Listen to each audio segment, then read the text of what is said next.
Hello, everyone. Thank you for coming today. Just one moment, because there are some students that are entering now the session.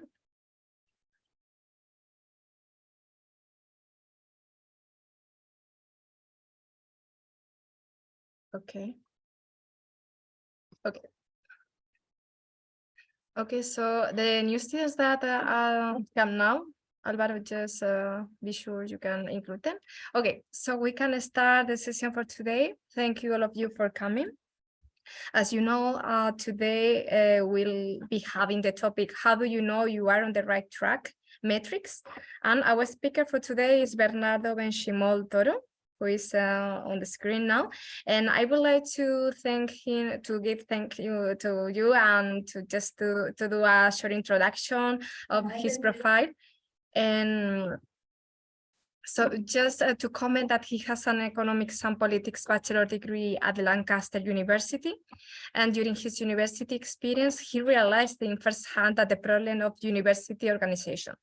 So after working 6 months in a fintech in the sales department, and with the pandemic all along this time, he decided to set up his own company called Your Step, incorporating key founding partners for the project. So now, Bernardo, thank you again. And if you would like to add anything else, otherwise we can go ahead with the presentation for today. Perfect. Thank you, Leticia, for the invitation. It's great to be here. Thank you, all the students that are in the session.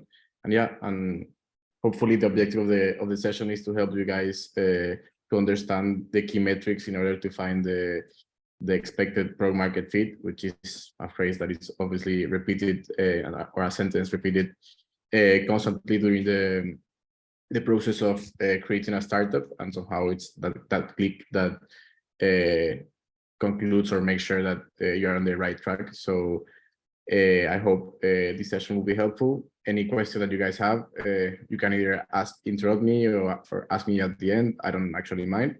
So I'm going to share my screen now, and let's go. Okay, thank you. Guys, feel free to ask in the chat if you have any question or comment. Feel free to do it there, and we can later read them and ask Bernardo. All right, can you guys see my screen? Perfect. Yes. Yeah, so the startup that I founded, it's called Your Step. On a couple of slides, I'm going to tell you a little bit more about what do we do in Your Step, and then we'll dig deeper into all this search of the product market fit and all this key data that makes sure that we're on the right track. So, one second. So the mission that we have on Your Step is somehow it's focused on the organization of the students. So our main goal and our mission is to boost the university students' productivity. And on the other hand, our vision or long-term vision is to connect the student and the university with data, right? The opportunity that we saw, and hence the reason that why I founded Your Step, is that we believe that an improvement of the digital experience for the students is hence very necessary. And we saw that all of this, that the university experience, the digital experience for university students can be improved by increasing and improving their academic performance, and also take advantage of now that we're in the big data period, and hence take advantage of all the possible data that can improve the students and the university relationship. So our solution, very briefly, is a next generation productivity app that integrates to Moodle, for instance, and improves the student organization on an individualized and automated manner, whilst providing the university with key data about the students' learning progress. And now to just conclude what we do in Your Step. So as I said before, it's a productivity app focused on the students' organization. We can see here a screenshot of our product. And at the end, we personalize the organization of the student, adapted to various factors or data. Somehow we adapt to the student on their learning preference. So we will know when the students wants to study, so they will tell us like, all right, I want to study 5 days per week, and I don't want to study on the weekends, or I like to study just some days before the exam, or a lot of days before the exam. And we keep learning with machine learning about what the student wants. Also, we take into consideration like data, how are they feeling that day, the level of energy. So if they're tired, they will have to study. We will provide them and will adapt the learning path that we provide with less tasks or more tasks and so on. We also adapt to their availability. So obviously, if they have classes, we'll take that into consideration and so on. So after a very brief explanation of what we do at your step, let's now focus on about the main objective of the session, which is hence focus on what are the factors that lead and make the founder understand that they're on the right path, right? Or what are the key metrics to show that. So product market fit, this is probably the terminology that you guys are going to go and listen so many times. So the objective of the session is to understand how far am I on the product market fit journey, and we're going to understand and see what does product market fit signifies and what are the ladders or the steps that leads to the product market fit, and understand also the metric behind that. And then as all of us and all of you guys are obviously on a very early stage of founding a startup, or you're in the ideation phase, we're also going to focus on the first step towards that product market fit journey, which is customer magic. That it sounds very broad, but we're going to address it on a clear manner. So for the main goal for an early stage founder is to get product market fit before you run out of money. Obviously, time is money, money is time, and the objective is to have that link between product market fit and between product and the market, and you begin getting revenue before it's too late, no? And you have to close the startup. A very important issue for obtaining product market fit somehow is to learn how to experiment. The objective is on how to adapt and bring changes to the product and to the market until you get that moment of magic and you see, all right, this is working. So let's dig deeper into the issue. Product market fit is not like a binary thing. So you don't have product market fit, or you don't have product market fit, or you have it. Like it's somehow it's interesting to see it as a sequential process. So it's a combination of steps that leads the founder to understand their stage on the product market fit journey and where they are, right? So let's see product market fit as a series of small steps and hence a sequential process. It looks like a ladder, so like a staircase, for example, and the first step is magic. We're going to dig deeper on the magic part, but it's interesting to see, all right, and I'm going to bring some examples of other startups and the moment of magic, and hence understand it. At the end, in order to, as I said before, in order to get that end objective of, all right, product market fit, we're having revenue. This is going to work very good, and we're going to have like a hockey stick of revenue, users, and so on, which is the end goal. In order to obtain that, experimentation is needed, and I'm also going to portray, right, what kind of experimentation. What does this guy mean by experimentation? All right, so the product market fit ladder. Here are the main steps. It's very important to focus on one step at a time. So the first step will be this magic part, then will be the retention part, the growth part, and then the end one will be the monetization. It's complicated on the startup industry that obviously monetization is very important, but before you get monetization, the user has to see like an aha moment on your product. This user has to keep going back to your product, you have to be able to show that you can grow on a scale and acquire new users, and these new users keep retaining. And then the last stage of that ladder is monetization. When we get that, is that all right? We have product market fit. Let's look for funding, and we will be a unicorn. So as I said before, I don't want to repeat myself, but yeah, experimentation is the key in order to get into each stage, and hence climb up in the ladder. We're now going to see somehow like, all right, what are these metrics to understand where am I at on the product market fit journey. It applies both to B2B and B2C startups, all right? So I assume you guys know, but just to clarify, B2C startups are those startups that are focused directly to the consumer. For example, Tinder, Instagram, Facebook will be B2C startups, and B2B startups will be startups that are somehow focused onto another. You sell the product to another company. For example, Factorial. I don't know if you guys know it, or many other cases of B2B companies. All right. So now we'll be able to see somehow some metrics that make us understand on which stage are we of the ladder.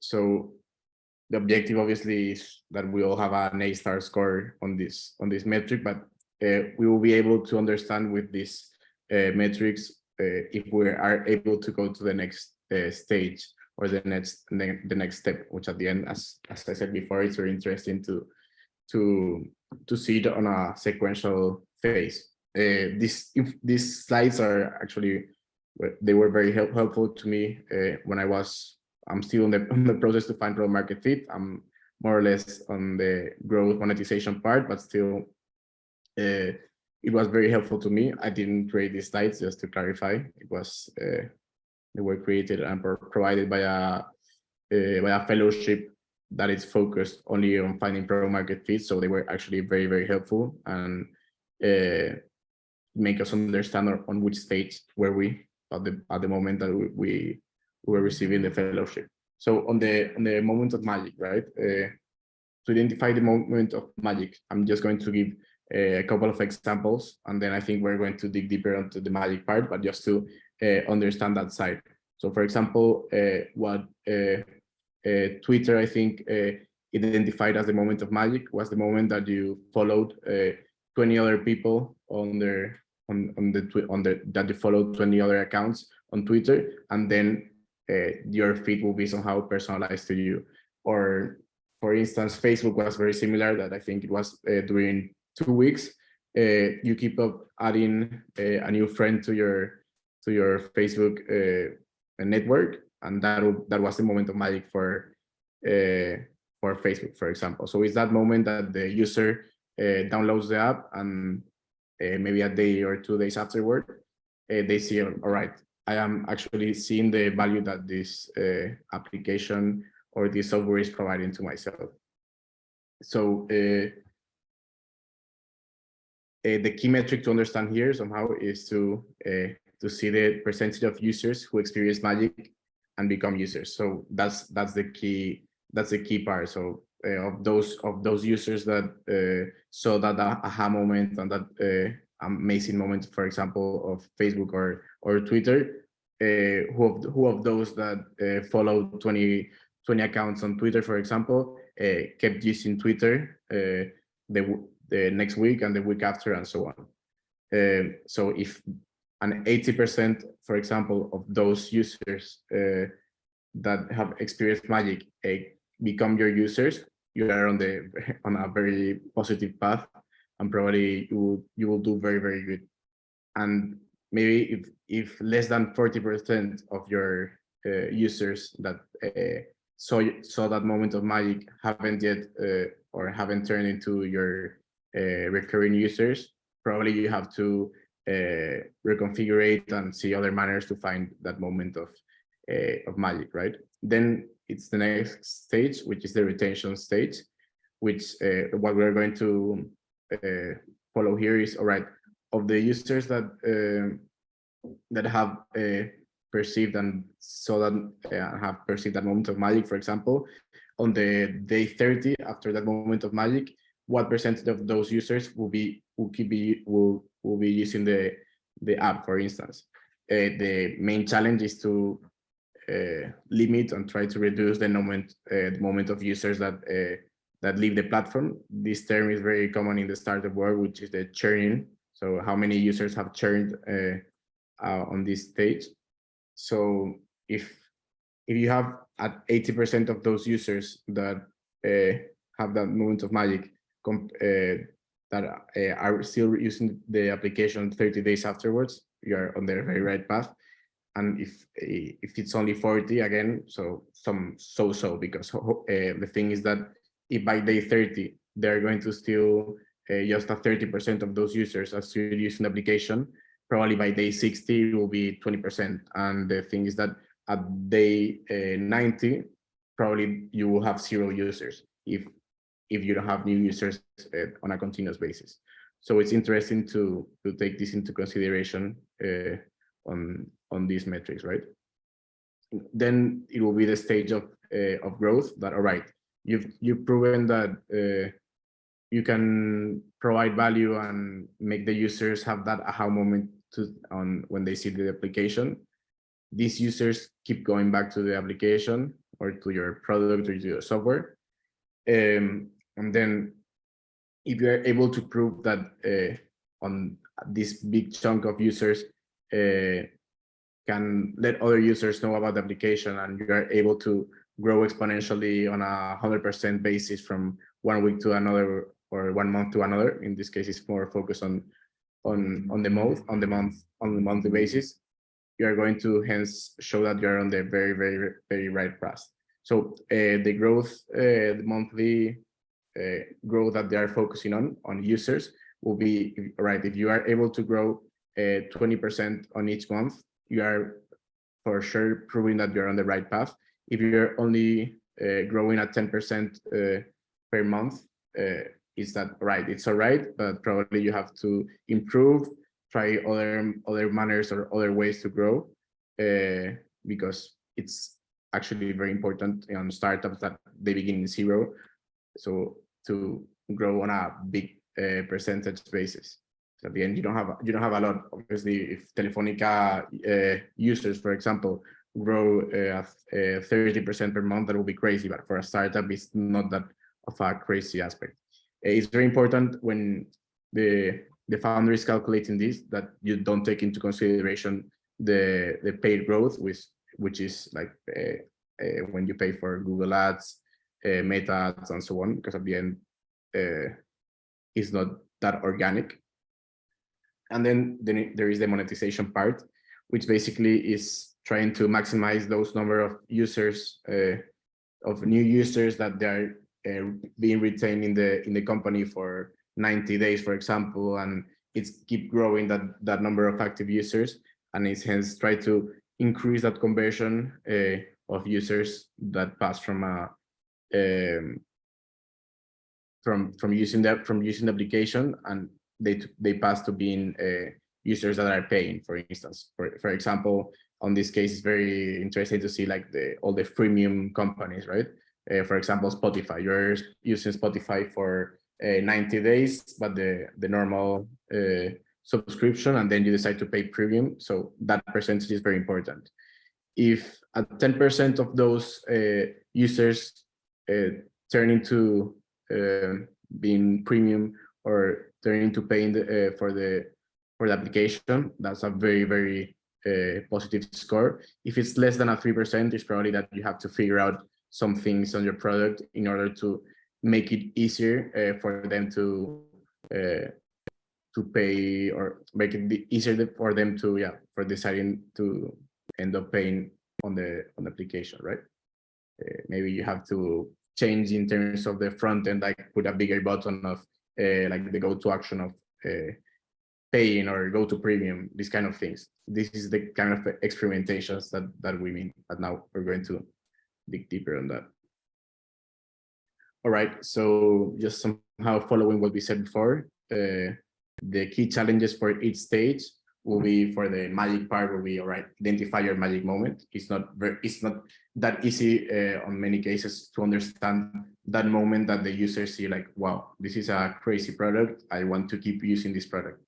And the metric that we have to take into consideration is the percentage of users who experience magic to those users who end up becoming users, right?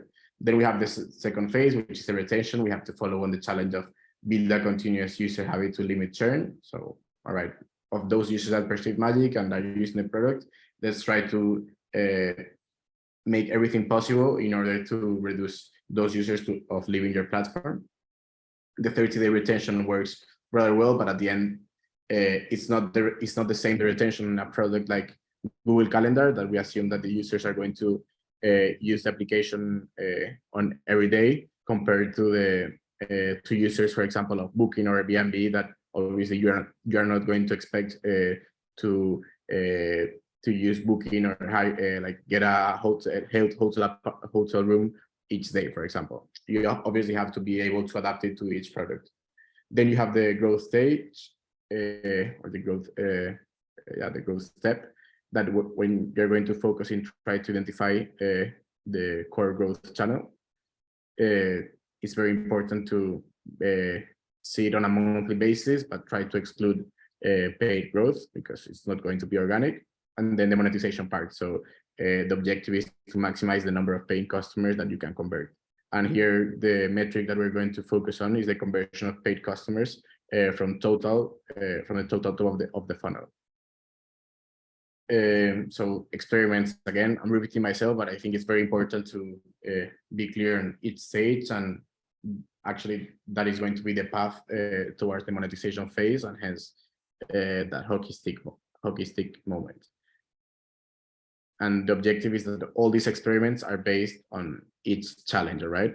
So if the users are not able to perceive magic very easily, let's try to change the product on the best way possible in order for them to see magic, retention the same, and so on, right?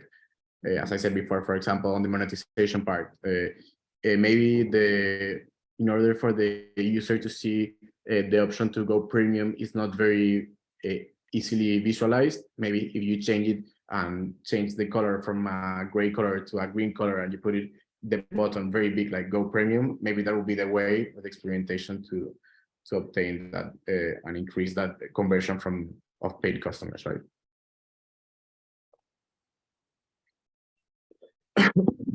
Obviously now where you guys are all focused on the magic step, the objective is to make the most number of users possible to understand that magic moment. It's very interesting how to see the stage that you guys are on as research labs, for instance, that you're somehow doing continuous experimentations until the users is able to see that moment of magic. All right, it's not easy, obviously, to pass all these stages and steps on a very fast manner. And there are common mistakes done by founders that I'm going to show you, and somehow, hopefully, this will be helpful. So, for example, on the product market fit part, right? On the ladder, on the magic side, a big pain, for instance, would be that you don't have a clear customer persona. Maybe you don't have yet identified which is your ideal customer or your ideal buyer. For example, for applications like Tinder, right? If they were focused at maybe at, I assume their buyer persona will be like people, single people from 25 to 35 years old. If they initially focused people from 55 to 65 years old, probably they will have that problem, right? So it's trying to find the ideal customer persona. Also a common symptom or pain is that, all right, you have interest in features, but all right, it's a common of cool functionalities, but it's nothing that makes the user see like, wow, this is a crazy application. Let me go into, let me dig deeper onto what these guys can provide, right? Or for example, there can be another symptom is that there can be a clear magic moment. but sometimes it doesn't lead to more users, and it doesn't have a direct impact on users. The challenge here is identify your magic moment. See what's that moment or that functionality that makes your user somehow have a click on their head and see, all right, this is going to be a crazy thing. On the retention part, the common symptom, for example, will be that you can have one clear customer persona and product benefit that leads to signups, but maybe this is not sticky.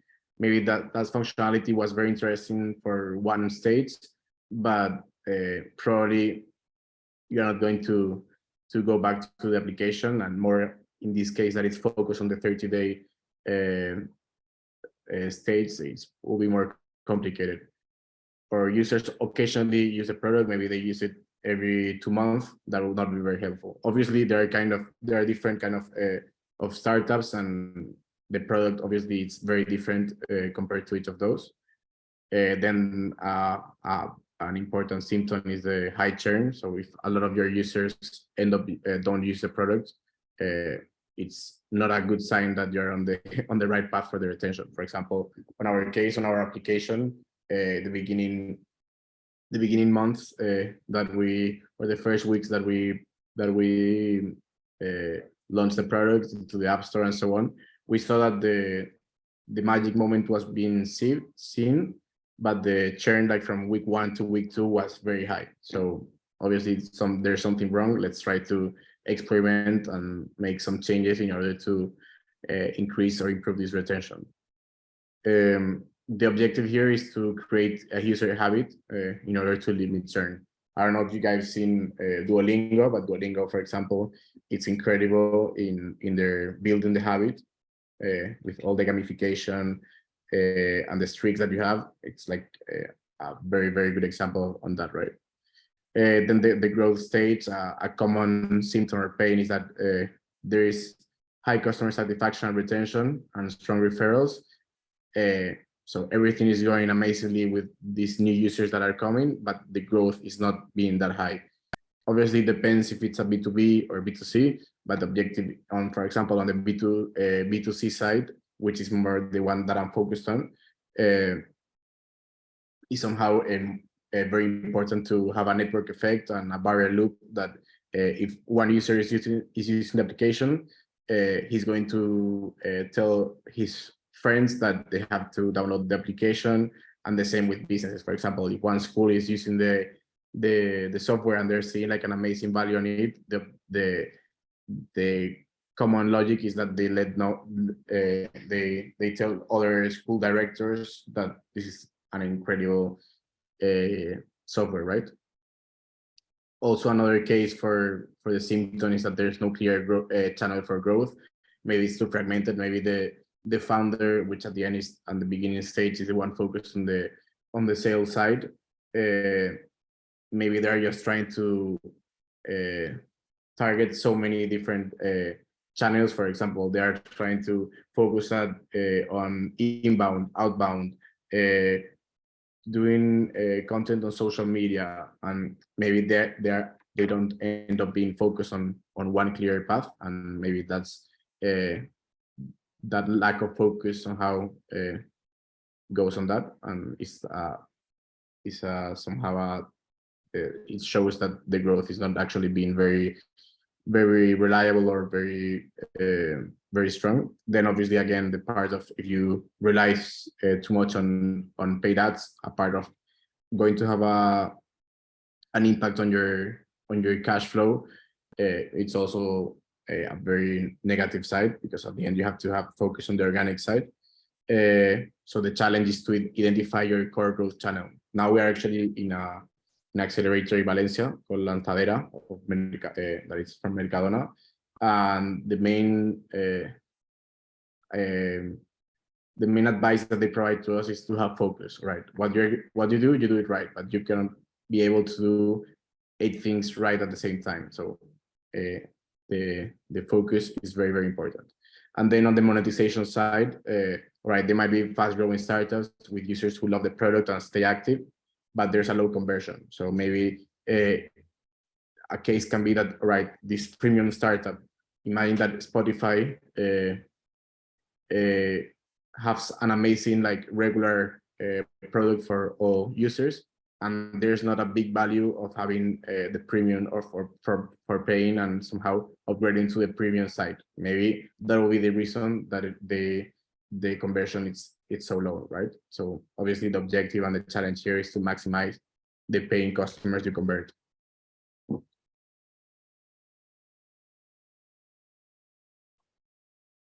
Now, as all of you guys are focused on the magic moment or are on the magic stage, which is obviously a critical stage in order to progress to the next step. Let's focus on what is customer magic. What is this magic that I'm constantly speaking about, right? So, as I said before, it's very important to focus on one step at a time. So on the magic side, it's the first step in the ladder, then everything else. So as I said before, it's very important to try to focus at magic and not try to focus at retention, growth, and magic also. Because if you don't have a moment of magic, a clear moment of magic that you're providing to the user, it's not going to work out. You're probably going to lose money and time because you don't have a considerable focus. So this is when magic happened, that the user actually has this baby face and they say, all right, wow, this is a great application. They are providing an amazing service, an amazing product. This one actually, my eyes are being lightened up, right? Again, examples, Facebook, so it was not the same, but somehow similar to what I said. So 7 friends in 10 days. Twitter, first follower and first reply.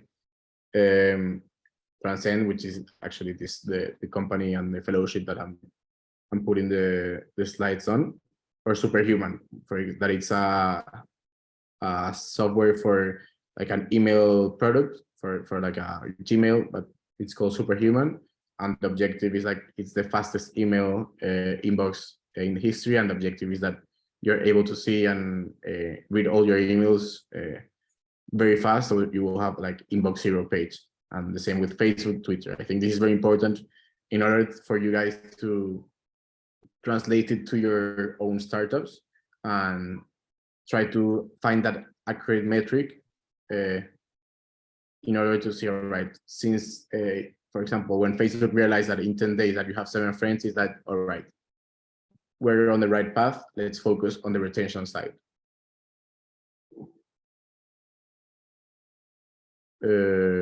All right, let's go to the next stage. So this A-star score that we said before is that if 80% of your visitors experience your magic, become users, you are doing incredible. Let me know, because maybe I want to invest in your company, because that's a very, very positive metric. Obviously, it should be relative and not an absolute measure, because obviously there are many kind of companies. But the most important part is that you have a very well-defined persona. You know actually who is the ideal customer that you're focusing on.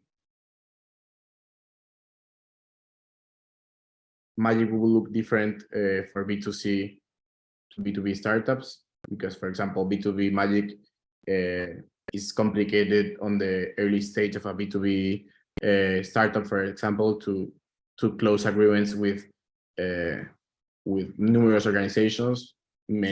All of the B2B startups start with 1, 2, 3 clients. But the thing is that that moment of magic is focused on the market, not that much on the product, which I've spoken more about the product side, but on the market magic. So, for example, when you identify a problem that the customer is both aware of and desperate for a solution. So if you keep on speaking with small companies, for example, and you're like a Factorial, which is a startup that somehow speeds up all the HR parts of the organization. So they organize all the like pay leaves and the holidays of their employees and their cash flows and so on. If you are this kind of company and you keep on speaking with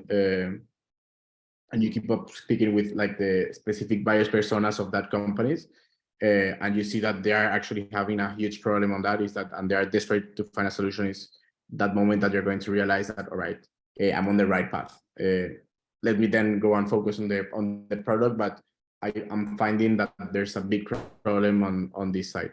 And on the other side, the B2C magic is more focused on the product, and when you identify one behavior moment of customer delight. So when your users have this phase, is probably that moment that you're going to say, all right, let's go to the next stage. All right, so the magic metric again, as I said before, is the percentage of visitors to experience your magic that become your users.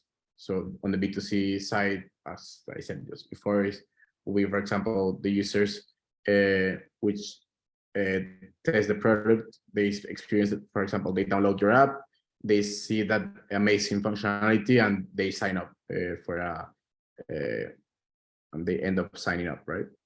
Or on the other side, on the B2B side, it's more focused on demos. For example, you show a demo, you understand that your product and the market is somehow making you understand that these people, the companies that you're selling the product to, have a big problem. And if they see the value proposition and they end up signing up and using your product, is a very positive metric that you're on the right path. I mentioned before Duolingo, for example. In this case, you guys, we can speak about Duolingo. I assume many of you guys know this company focused on improving and learning new languages. So the moment of magic for Duolingo, for example, Duolingo has around 300 or 400 million users. So it's an incredible success. So when you complete your first language block, it shows that you have reaching that moment of magic. Actually, on the application, if you go into Duolingo and you complete your first language block, you'll see like this parrot that is like the animal that it's in the full journey of the product is going to do like it's going to begin jumping, throwing confetti, like it's very on the, like it's very clear that you've reached that aha moment, because you will see it on the product. Then obviously, in order to improve this magic moment, they focus like on notifications, streaks, and so on. The goal here is, all right, turn a registered user into a monthly active user, for example. And then if that monthly active user keeps being a monthly active user, you are going to show that you're on a positive path to the retention side. Right, so on the approach, for example, is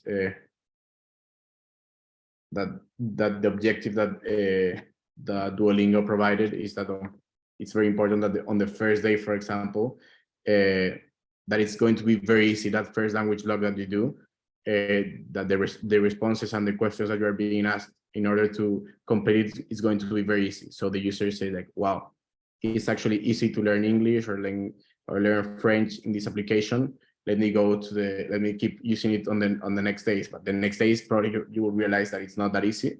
But on the first day, they focused so much on, all right, let's do it as easy way as possible. All right, so it's an example of a company that I don't know, so I'm going to pass. All right, let's focus on a B2B company, for example. I think this company is very similar to what I said before of improving the human resources sides of the companies and so on. So the market magic moment for this company is that the head of people or HR that they are speaking to are desperate to find diverse instructors for their teams, for example, because the onboarding parts for the new hires and the employees being complicated. So they're finding this complicated problem on their day-to-day basis, and suddenly this company called Electives goes there, and it's a huge way or a huge solution to solve this problem that is being pain in the ass for the head of people, for example, and they're saying like, wow, I'm investing so much time in trying to onboard and teach these new employees of how we do these things on the company. And suddenly this new company comes and is somehow going to do all this onboarding for themselves. The goal here is to increase conversion from awareness to sign up. So, all right, they understand the solution, and the objective is the highest numbers of users end up signing up to the application. The approach that they do is, for example, they help like this head of people and human resources identify and sign up to the courses. So somehow the approach that they're doing is somehow teaching these human resources or head of people in the companies the course themselves.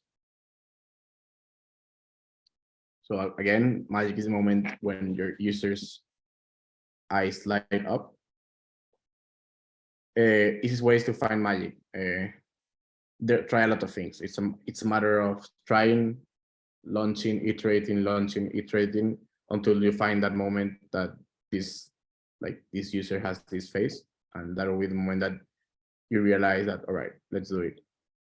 Let's speak about some common. We mentioned before the symptoms or the common pains for each stage, but now let's somehow try to dig deeper onto the magic side, and what are these common problems or that arouse around this magic side, right? Big problem is the waffling. Somehow, again, a lack of focus, that you're not focused on one specific aspect and you're trying to add new features, and at the end it's like a chaotic product that you have, and actually you're just trying to do so many things at the same time, but you're not doing them right. So probably you're not on the right path.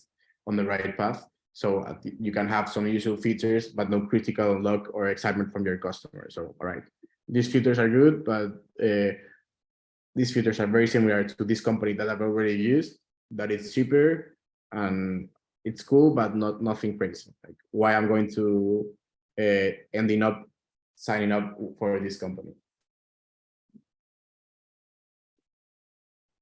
Or the other problem might be like conversion. You're being able to show magic, but this is not being transferred to customers. So these visitors experience your magic, but if you don't convert them into customers, it's still the same problem. Hopefully, it's better that you still have something of magic, but if this magic moment is not transferred into customers, like try to figure out something, because it's not working.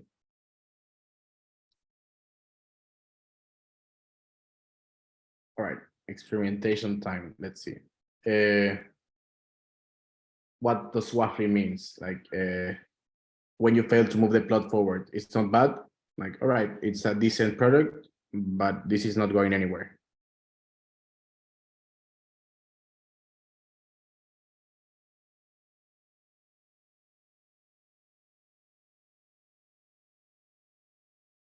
This might happen that, all right, they are seeing some value, they might show some interest, but they're at the end, they are not enthusiastic with this case, which at the end it's actually very complicated, because it happened to me actually when I was selling to schools at the beginning. Is that, all right, they see the value, they say, all right, this is a very interesting proposal, this is very innovative, but at the end it's not being shown that, like, all right, there's no magic. It's somehow more or less magic.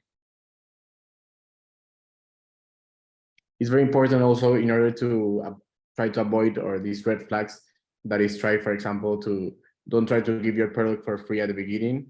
If you are B2B, for example, and you try to close an agreement with an organization, like for them to test your product, that testing should be for being paid, because if it's for free, this magic waffling moment is going to happen. Like, they are going to feel sorry for you, and they're going to say, all right, let's it's a good product, but at the end, when you go into the analytics side, you will see that no users are using it.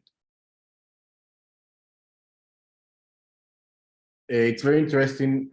In order to avoid magic, is to somehow focus on, in order to avoid waffling, sorry, is that you focus on the golden cohorts. So you'll be able to understand those users that actually are seeing the huge value of your product.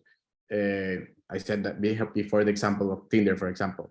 If when Tinder is beginning to realize that it's these users from 25 to 35 years old, the ones that are actually seeing value for the product, maybe it's the ones from 27 to 29 that have an experience living abroad that are the ideal users for your product. So if you focus more on this golden cohort, which are like the users that see Magic more often, probably it's going to be more positive, the response. And if you understand how these users, the highest value users, are using your product, you're probably going to if you try to recreate it to other cohorts, maybe to the silver cohorts or those cohorts that are between the golden and silver, that maybe for your product are using the product, maybe your idea user for in order to be in the golden cohort is maybe a user that uses your product 5 times a week. Maybe you are able to understand what those users that are using the product 5 times a week are doing, and try to recreate those functionalities and learn about them, and try to recreate it to those users that are using the product 3 times a week, for example. It's also interesting, the objectives on the digital products, you are able to see in analytics, like on a very interesting manner, how are the users using your product. But sometimes you are going to see like, all right, you have this assumption, this product is focused on this goal for the users or solving this pain point for the users, but maybe they are using it on a different manner. So you have to be able to understand that. The problem number 2, which is focus on conversion. So maybe you have a magic moment, but the users who experience it don't turn it into customers. So on this for example, tutoring startup, for example, that users who complete a class love the product, but will lose 50% of signups from landing page to signing up to the class. There's an undeniable problem there, trying to find magic. Or on the B2B side, a startup that, all right, customers love your demos, but they have to wait for us to sign them up. It takes 3 days and we have 30% churn. Try to figure out what are the reasons behind that, and hence solve it with experimentations. This is somehow a friction problem, and try to find all the possible ways in order to reduce the friction.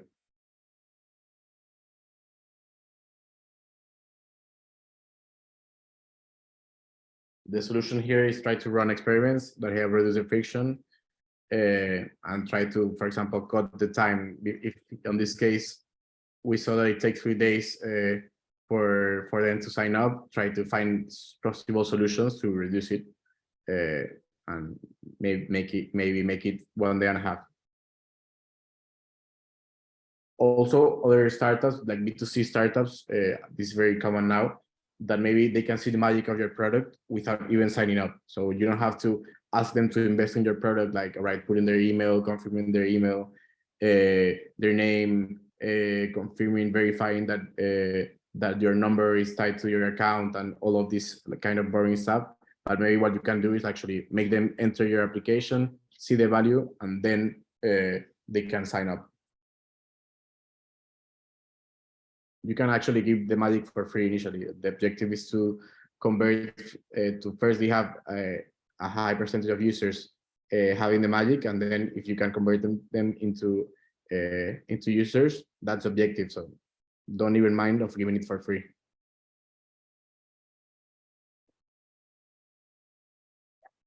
So again, the objective here, so maybe you guys, I don't know the stage that you guys are on, maybe you are on the ideation stage, maybe just you have a product and you're speaking with the first customers. But just as an example, if you're on the waffling problem, try to focus on, all right, how are those users that are using the product the most are using the product, and try to recreate these things that are doing very well to the rest of the users. and on the same side, the conversion, if the conversion is being the problem, try to find ways to remove the frictions.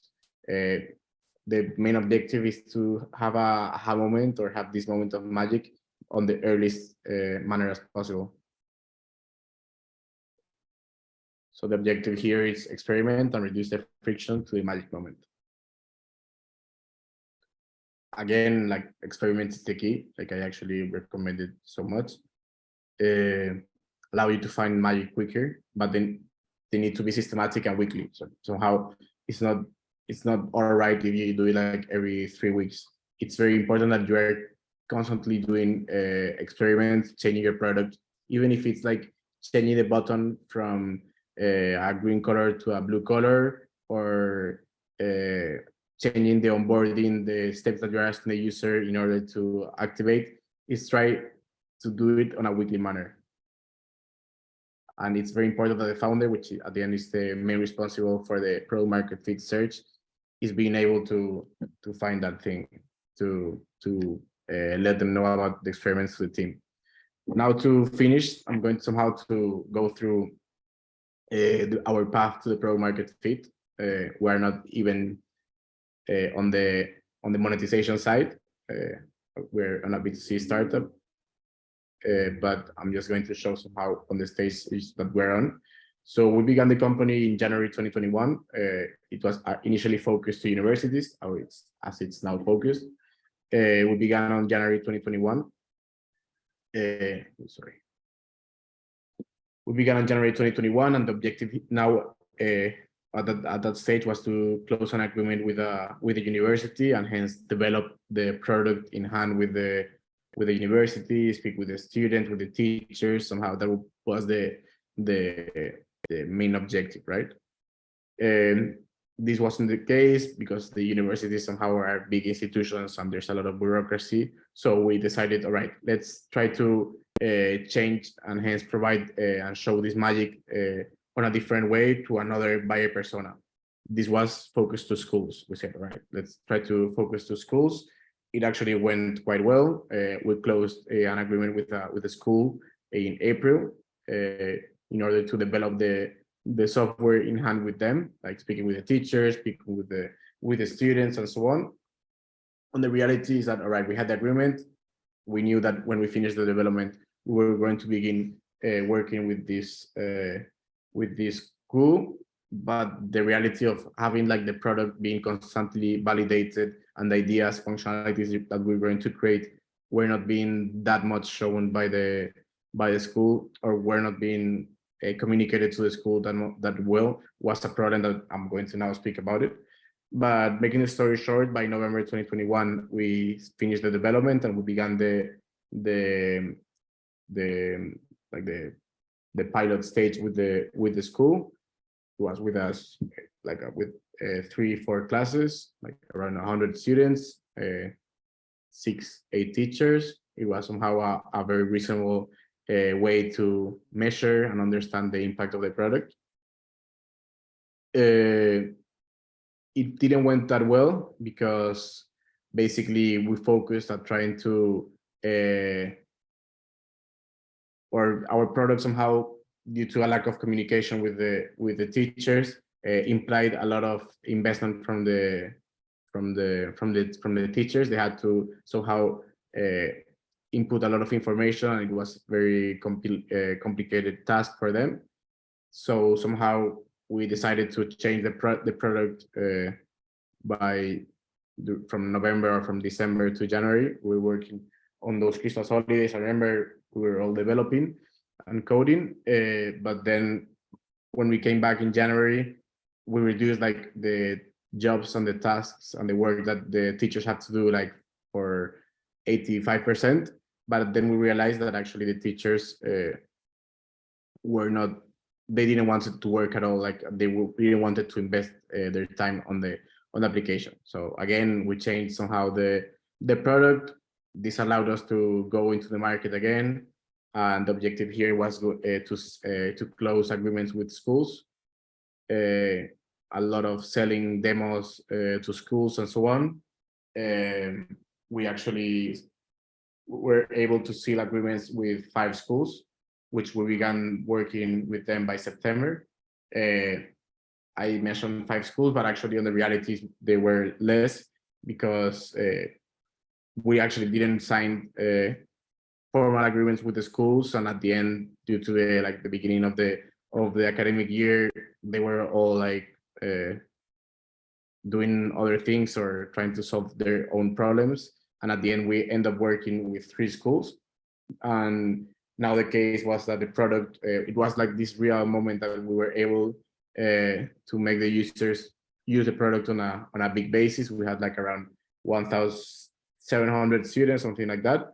And at the beginning, it didn't work that well because I think our problem on this case was that we were focused mainly on, initially we were focused on universities, and probably the product that we're providing is also again focused like on the buyer persona is more a university student. So it didn't work that well. We had a decent rotation, but it wasn't nothing crazy. We still work with several schools, but we're more focused onto the university stage. So that's why in February we said, all right, let's try to create complementary an application that we're going to launch on the App Store focused to university students. We did this around February or March, where we actually launched the application. And this decision was somehow quite positive because we were able to obtain like around 10,000 downloads in a matter of 2-3 months. And the users were seeing the magic.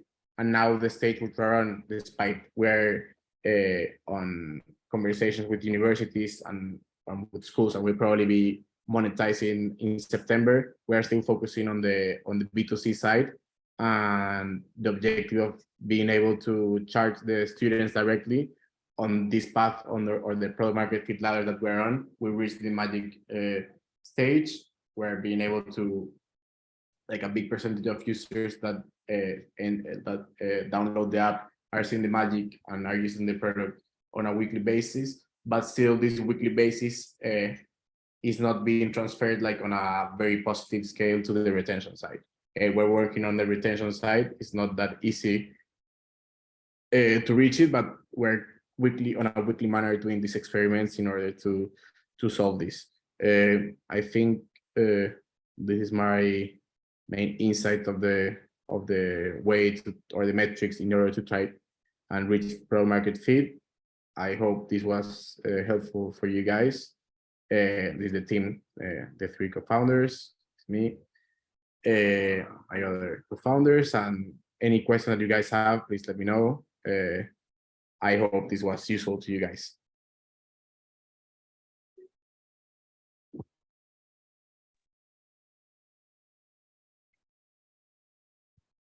No sé si habría alguna pregunta que la podréis formular tanto en español como en inglés.